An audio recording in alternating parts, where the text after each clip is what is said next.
Bayangkan suatu pagi yang biasanya tenang tiba-tiba berubah menjadi mencekam.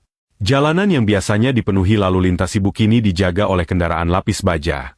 Tentara bersenjata lengkap berdiri di setiap sudut kota, dan suara sirene menggema di kejauhan. Inilah gambaran ketika sebuah negara menetapkan darurat militer. Istilah ini sering kita dengar. Tapi apakah sebenarnya darurat militer itu?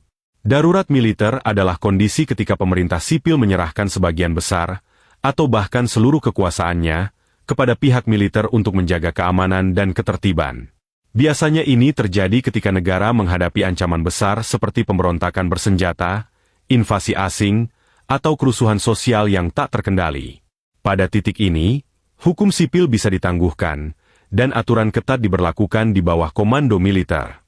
Banyak orang menganggap darurat militer sebagai langkah ekstrim, dan memang benar adanya, karena langkah ini hanya diambil ketika situasi sudah sangat genting.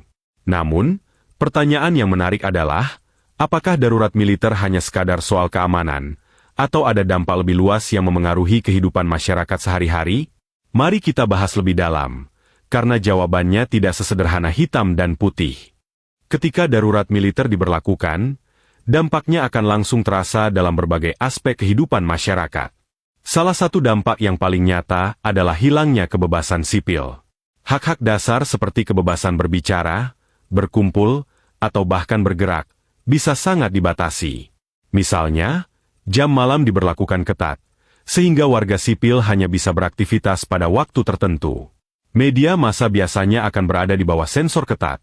Semua berita harus disetujui otoritas militer agar tidak menimbulkan kepanikan atau mendorong perlawanan.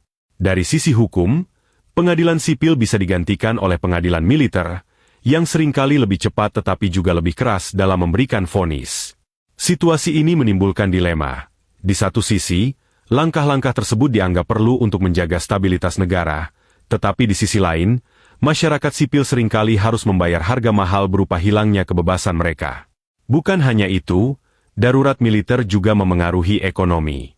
Aktivitas bisnis bisa terhenti karena pembatasan pergerakan, rantai pasokan terhambat, dan investor asing mungkin kehilangan kepercayaan untuk menanamkan modalnya. Secara psikologis, masyarakat hidup dalam ketegangan dan rasa takut, karena mereka tahu setiap gerakan diawasi. Jadi, meski tujuan utama darurat militer adalah menciptakan ketertiban, dampak sosial, politik, dan ekonomi yang ditimbulkannya bisa berlangsung jauh lebih lama daripada masa pemberlakuannya. Namun, menarik untuk kita telaah lebih jauh. Apakah darurat militer selalu berdampak buruk, atau bisa juga membawa perubahan positif? Dalam sejarah,